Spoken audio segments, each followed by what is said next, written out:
What if I told you that the richest people in the world aren't necessarily the ones with the most money? And what if the path to true wealth has less to do with spreadsheets and calculators, and everything to do with the battlefield between your ears? The psychology that shapes your relationship with money might be the single most important factor determining your financial destiny. We've all been there, staring at our bank accounts, wondering why the numbers don't match our ambitions. We read books on investing, follow financial gurus, and meticulously track our spending. Yet something still feels missing. That's because we've been focusing on the wrong thing. The truth is, while we treat money as a math problem to be solved, the real financial decisions are made far from calculators, around dinner tables, in moments of fear, pride, and ego, filtered through our personal histories and unique worldviews. What if I told you that financial success is not about how much you know about money, but about how you behave with it? And that behavior is shaped by your psychology, the mental models that determine how you see and interact with wealth. Today, we're going to explore the hidden psychology of wealth and why transforming your mind is the first step to transforming your finances. The ancient Stoic philosopher Epictetus once said, "It's not what happens to you, but how you respond to it that matters." This wisdom applies perfectly to our relationship with money. Two people can experience the exact same financial situation, a market crash, a job loss, an unexpected windfall, and react in completely different ways. One person panics and makes costly mistakes. The other remains calm and sees opportunity. The difference isn't in the event itself, but in the psychological filter through which they process it. Your financial DNA, the unique mental programming you've received about money, determines how you respond to these situations. And understanding this DNA is the first step toward mastering the psychology of wealth. We all have a unique financial DNA, a set of beliefs and attitudes about money shaped by our upbringing, our parents' relationship with money, and our personal experiences. These scripts run silently in the background of our minds, influencing every financial decision we make. Think about it. Someone who grew up during the Great Depression might develop an extreme aversion to risk, hoarding cash and avoiding investments. Someone who came of age during the tech boom of the 90s might be overly comfortable with risk, expecting stocks to always rise over time. Neither perspective is objectively right or wrong, they're simply products of different experiences. But these invisible scripts can either empower or limit your financial journey. Practical insight. Take a moment to reflect on your earliest memories of money. What did your parents teach you, directly or indirectly, about wealth? Write down 3 money beliefs you absorbed growing up and question whether they still serve you today. Sometimes, simply recognizing these invisible scripts is enough to begin rewriting them. Warren Buffett, often regarded as the greatest investor of all time, didn't make the majority of his wealth until after his 65th birthday. In fact, $81.5 billion of his $84.5 billion net worth came after he was middle-aged. His secret wasn't superior investment skill alone, it was time. Buffett started investing at age 10, giving his money decades to grow through the power of compounding. Even if another investor could achieve double Buffett's returns, they could never catch up if they started 30 years later. This reveals a profound psychological truth. The greatest financial asset isn't skill or even money, it's patience. The ability to plant seeds today that you won't harvest for decades requires a rare psychological strength. It demands that you resist the instant gratification hardwired into human biology. Instead of chasing the next hot investment or get-rich-quick scheme, focus on building systems that automate your long-term investing. Set up automatic transfers to investment accounts that you commit not to touch for 10, 20, or 30 years. This removes the psychological temptation to tinker with your investments based on short-term emotions. Have you noticed how financial media is dominated by doom and gloom? Headlines scream about market crashes, economic collapse, and financial ruin. This isn't an accident, it's because pessimism captures our attention in a way optimism never can.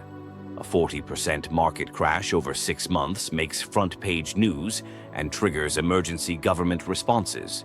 But a 140% gain over 6 years? That happens in the background, barely noticed by most.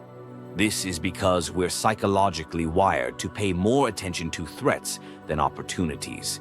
In prehistoric times, missing an opportunity might cost you a meal, but missing a threat might cost you your life.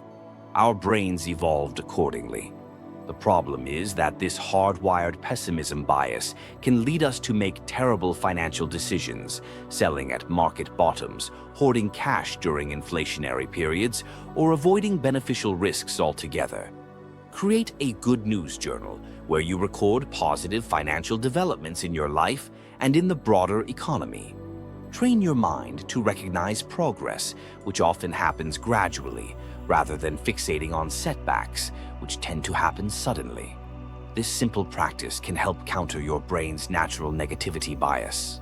Bill Gates had extraordinary talent and work ethic, but he also had extraordinary luck. In 1968, he happened to attend one of the only high schools in the world with access to a computer, giving him a 1 in a million advantage over his peers. Without that stroke of luck, Microsoft might never have existed.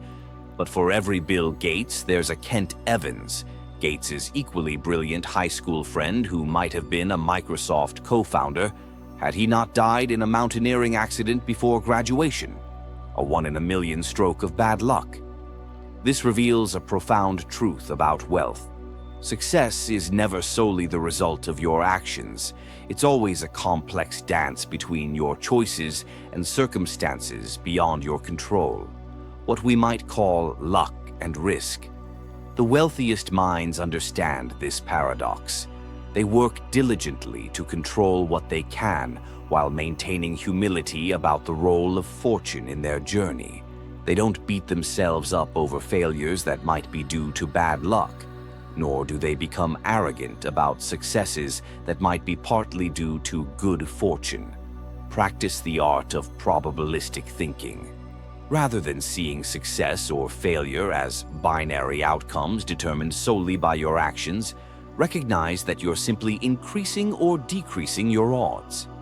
This mindset fosters resilience during setbacks and humility during victories, both essential for long-term wealth building. Imagine you want to climb a mountain. Before starting, you accept that the journey will involve discomfort, uncertainty, and risk. There might be rain, you might get lost, you might even fall and injure yourself.